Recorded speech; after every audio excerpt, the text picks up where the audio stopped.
అమరావతి రాజధాని మీద మరో బిగ్ అప్డేట్ అండి. అమరావతికి కనెక్టివిటీ రోడ్డు సరిగా లేవు అనే విమర్శలు వస్తా ఉన్నాయి. విమర్శలు రావడమే కాదు, ప్రస్తుతానికి ఉన్న పరిస్థితులు కూడా అవే. ఉండవల్లి కరకట్ట మీదకి వెళ్లాలంటే ఒక వాహనం ఎదురొస్తే ఒక వాహనం అరటి తోటలోకి దూకే ప్రమాదం ఉంది. అంత సన్నని దోవ కాశ్మీర్ లోయలో కారిడార్ లాగా ఉంటుంది. దానిని 4 వరుసలుగా అభివృద్ధి చేయడానికి 1200 కోట్ల రూపాయలతో టెండర్స్ పిలవబోతా ఉన్నారు. ఒక నెల రోజుల లోపల ఆ పని ప్రారంభం అవుతుందట.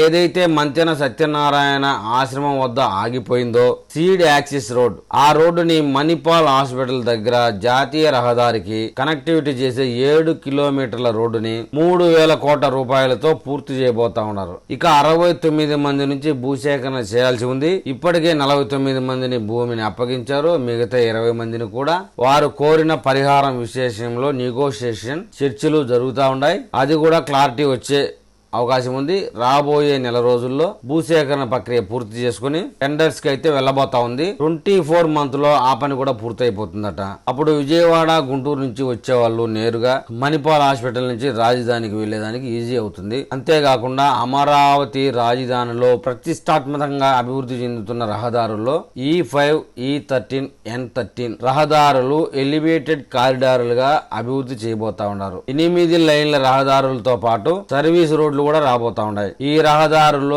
E5, E13 జాతీయ రహదారులుగా ఏదైతే గుంటూరు విజయవాడ జాతీయ రహదారి ఉందో, విజయవాడ హైదరాబాద్ జాతీయ రహదారి కూడా కలవబోతా ఉంది. మూలపాడు వద్ద కృష్ణా నది మీద మరొక ఐకానిక్ బ్రిడ్జ్ రాబోతా ఉంది. ఇక అమరావతి రాజధాని నుంచి సుల్లూరు నుంచి నేరుగా తాడికొండ మీదుగా గుంటూరు మీదుగా వినుకొండ మీదుగా జాతీయ రహదారి 6 లైన్ జాతీయ రహదారి అభివృద్ధి చేయబోతా ఉన్నారు. ఈ విధంగా రాబోయే రోజుల్లో అమరావతికి 11 మార్గాల గుండా ఎలాంటి ఆటంకం లేకుండా చేరుకునే విధంగా అమరావతి రాజధానికి మార్గం సుగమం కాబోతా ఉంది. ముఖ్యంగా 3 వేరియట్ కారిడార్లు రాబోతా ఉన్నాయి.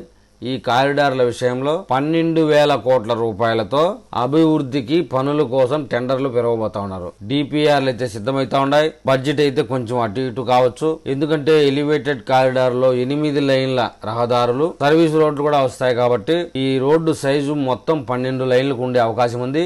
ఈ పనులు పూర్తి కావడానికి అయితే 2 సంవత్సరాల సమయం పట్టే అవకాశం ఉంది. అంటే 24 నెలల సమయం. రాబోయే కొద్ది రోజుల్లో డిపిఆర్ సిద్ధమైన తర్వాత ఆ ప్రాజెక్టుకు ఎంత ఖర్చు అయింది దాని మీద పూర్తి క్లారిటీ వస్తుంది. ఆ క్లారిటీ వచ్చిన తర్వాత మళ్ళీ మనం ఒక వీడియోలో కలుసుకుందాం. ఆ వీడియో మీకు చేరాలంటే నా ఛానల్ సబ్స్క్రైబ్ చేయండి, లైక్ చేయండి. మీరు నాకు ఏదైనా తెలపాలనుకుంటే కామెంట్ రూపంలో తెలపండి.